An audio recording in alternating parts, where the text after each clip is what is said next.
When I told my family that I was receiving a national award, my dad replied with just one sentence, "Just a lowly teacher."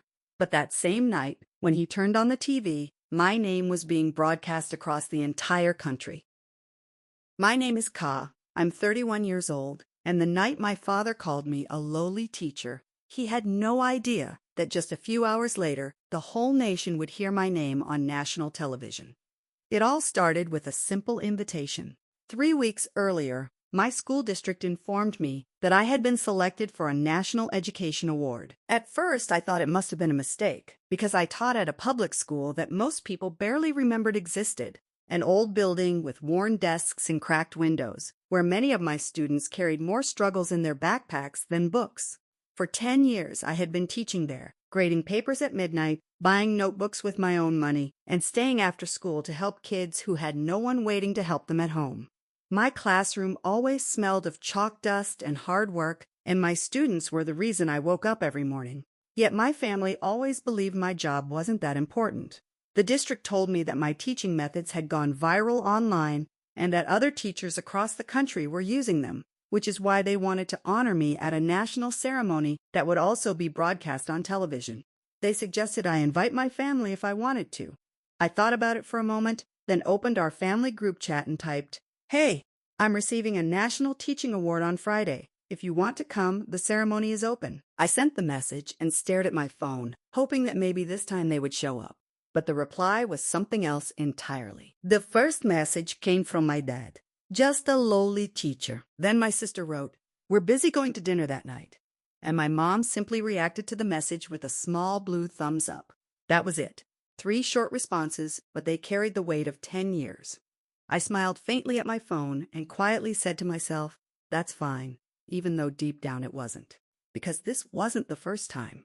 For years it had always been like this. At family gatherings, my dad would introduce me by saying, "This is Ka, she's a teacher," and then proudly talk about my sister's corporate promotions. My cousins would discuss startups and business ideas, while my job slowly turned into a joke. During holidays, people would say teaching was easy, that teachers had long vacations. When I was 13, my dad told me teaching would waste my potential. When I was 19, he asked if I would change my major before it was too late. When I was 25, my sister laughed and said I would never be able to afford a real house with a teacher's salary. Over time, I learned to simply smile through those comments. That night, I closed the group chat, put on my coat, and drove alone to the ceremony rehearsal at the auditorium. The stage lights inside were warm, and my principal greeted me with a proud smile, saying the district was incredibly proud and that my classroom innovation had gone viral nationwide. I nodded politely because I felt that none of it would matter to my family anyway. On the day of the ceremony, when my name was announced, loud applause filled the hall, and the announcer began reading my achievements. When I stood under the bright lights on stage, I wasn't thinking about the award anymore. I was thinking about my students, the girl who finally learned to read after struggling for years, the boy who stayed after school every day because his home wasn't safe. In my speech, I talked about them, about dignity and opportunity, and about how education quietly changes lives. When the applause ended, I still didn't check my phone because that moment didn't need anyone's permission. Later that night, when I returned home, the house was dark and quiet. There were still no messages from my family, only a text from a friend saying, "Turn on the TV." I switched it on and saw a special news segment about educators, and suddenly my face appeared on the screen. The banner below it read, "Teacher Transforming Classrooms Across the Nation." Clips of my classroom played, students laughing, building projects, learning together, while my voice explained our work. At that exact moment across town, my family was sitting in a restaurant when my dad saw the video on his phone and said in surprise, "What is this?" My sister looked at the screen and immediately recognized my face. Their table fell silent because this wasn't a small local story. It was national television. Within minutes, my phone began buzzing nonstop. My dad was calling, then my mom, then my sister. But I didn't answer because just a few hours earlier, they had chosen dinner over my ceremony. I turned off the TV and went to bed peacefully.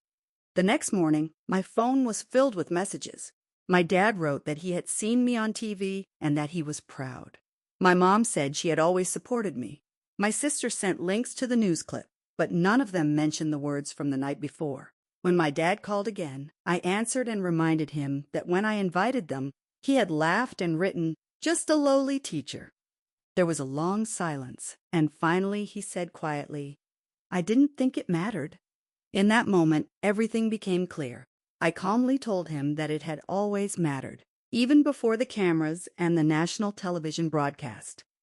When the call ended, I felt an unexpected sense of peace. In the following weeks, interviews and speaking invitations started arriving, and suddenly my family began planning dinners according to my schedule. One evening, my sister admitted she had been jealous, and my mom apologized for the thumbs-up reaction she sent that night. People often ask me what felt better, winning the award or seeing my dad realize his mistake, but the truth is neither. The best feeling was knowing that even if the cameras had never come and the award had never existed, I would still be proud of the life I chose, because being a teacher was never lowly. It was the kind of work that quietly changes the world.